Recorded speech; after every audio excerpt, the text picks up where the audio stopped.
Oh buddy, Andy here again. Well, today I had a Skype conversation, a video Skype conversation with a friend of mine, Rich, over there in Los Angeles in the United States of America. Nothing too unusual about that, you might think, but it's one of those things that makes you think after the event and you think, wow, I've just been talking to someone on the other side of the world, basically, in real time. We could see each other on the screens and have a perfectly normal conversation for 15-20 minutes or so, and it didn't cost me anything. And it suddenly makes you realise just how much this sort of technology has changed and how you sort of take it for granted.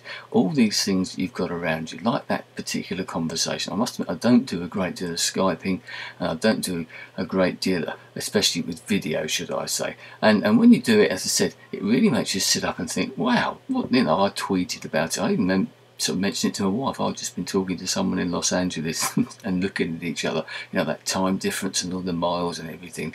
But as I said, you do increasingly take all this sort of stuff for granted, all the technology that we use and where it all come from. You don't give it a thought. And then this week, unfortunately, Steve Jobs, the ex-boss or head, main man, I suppose, of Apple, sadly lost his battle with cancer this week. And that's all the outpouring of grief and all the outpourings of retrospectives about his life and everybody talking about exactly what he brought to people's lives. And he's not the only person, but he's changed so many people's lives. And I know that a lot of people say, well, he's only one person and what did he do? And I've heard discussions on the radio saying people went a bit too far, and I can understand that.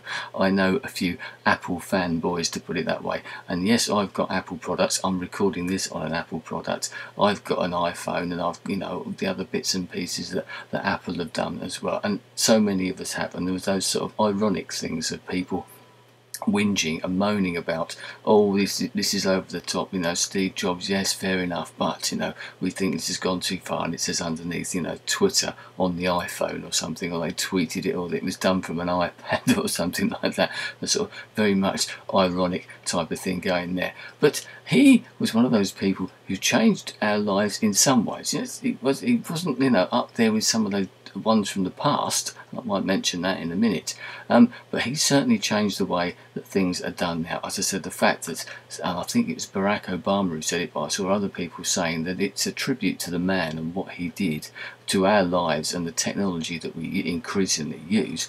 The fact that most of the messages, most of the videos and everything, the blogs that were written were actually done or posted or tweeted or via the internet on products that Steve Jobs designed or had a hand in creating. And there's no sort of greater tribute in some ways than that. And that's one of those things, once again, that you don't realise. It's only when you sort of sit back and take notice and you see that and you think, well, someone points it out to you and you think, wow, that is something. Like Bill Gates is another one, with Microsoft and all that type of thing. These people change the way that our lives are now. Whether that's a good thing, whether it's a bad thing, people will argue that point. I personally think it's a good thing, the fact that I can talk to someone on the other side of the world on a product that Steve Jobs helped create. Yes, and we've got the internet to thank for that and everything else that goes with it as well. And all those people, you think about what the internet has brought to our lives in the last 20 years. And increasingly, it's people that have been brought up nowadays that have lived only through that age, through the sort of Apple era, if you want to put it through that, through the Microsoft era,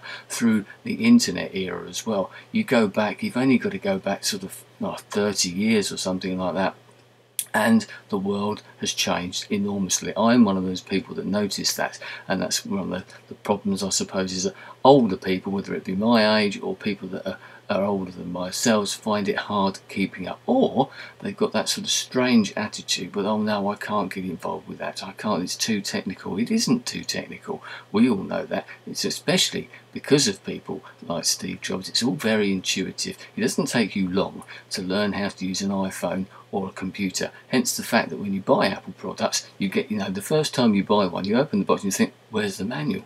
You don't really need one because you find your way around it. And older people generally have got that sort of fear that if they press the wrong button, everything's going to explode and steam will start coming out or something, and everything will just die, and then that'll be the end of it, and they'll have to go and get a new one or something. They've broken it.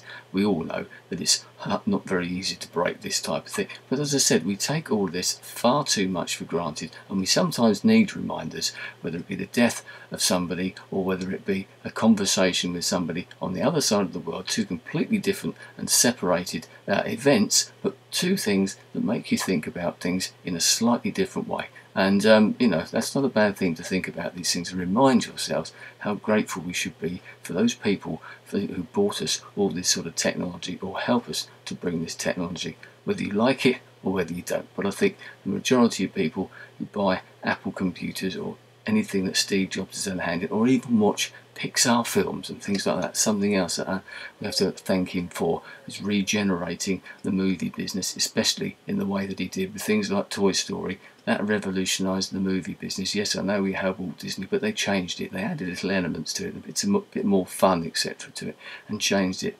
And the fact that other people have copied it. So there you go. A little bit of a thought there. Once again, just comes out of two totally unrelated or seemingly unrelated events, but both important events in their own way, if only, as I said, because they remind you of what's behind them, and we could do with that sometimes. Anyway, thanks for your time. I'll speak to you again soon. Goodbye.